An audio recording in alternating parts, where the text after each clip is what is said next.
We all set anchors. It's just that sometimes we don't realize that's what we're doing. So let's talk about what an anchor is. It is when you assign meaning to something that maybe you, it might be how you feel it. It might be what you think. It might be your actions. So let me give you a quick example here. This is one that I did unintentionally, but it's a good one to have.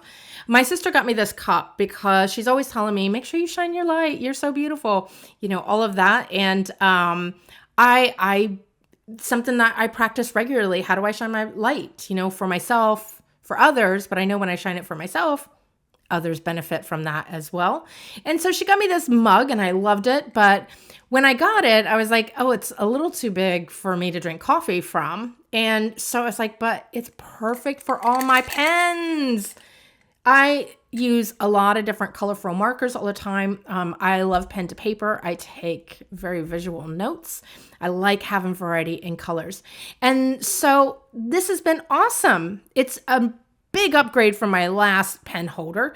And it's more beautiful, and I love that it has a message that's attached to it. I take it everywhere when I sit down and work. I work in different rooms in my house. Sometimes I go outside. I take it with me because I always have pen and paper with me everywhere I go because that's how I function as a person, as a creative. I need that.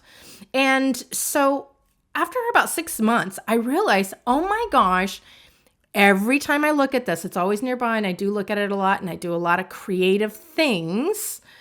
Every time I look at it, I feel very creative.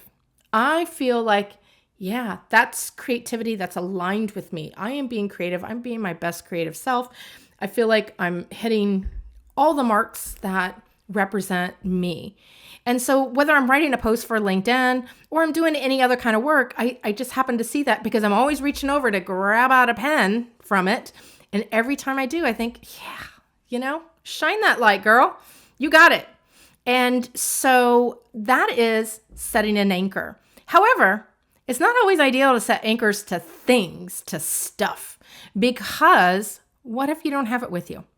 So in hypnosis, when we set an anchor, when I work with clients to help them set an anchor, we do something that's on the body. So a common one is the finger press.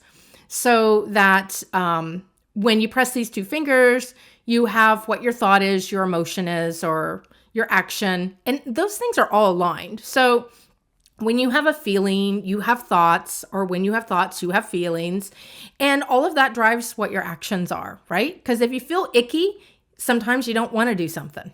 When you feel really good, you want to be gung-ho to do it, right? So they're all connected. And so setting anchors can help you support yourself. So in hypnosis, we can set them like that. It's really fast. It's so cool to be able to do that. But when you do it unintentionally, it could take 6 months or even longer to be able to do that. And we do that with a lot of things in our lives that we start reinforcing with these anchors.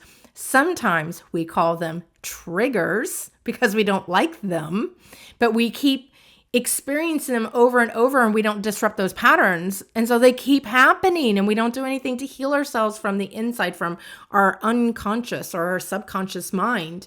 And so they keep happening. So anchors, if you set them without hypnosis, take a lot longer. The quickest that I have done it with intention, that means that I was practicing it multiple times a day. I was intentionally practicing it. The fastest I've been able to set an anchor for myself is around somewhere between 2 and 3 months. Unintentionally, 6 months is the earliest, and then it could even be longer. So when you're looking to start something new and you want to feel really good about it, or maybe you want to build up something that you already are good at, I do that with creativity. I'm already great at creativity. I've been a creative all my life, but I'm always looking to level up because I know for me, that is the key. The more I align into my creativity, boy, does life get so much better. It just keeps increasing. And so that's something that I strive for, but you find what works for you and what you want to do. And then, so for example, when I feel creativity, I might do my finger press. So I'm already in that creative mode. I don't do the finger press and then try to get creative. So I'm already creative. Oh, you know what? I'm feeling really good. I'm on fire today.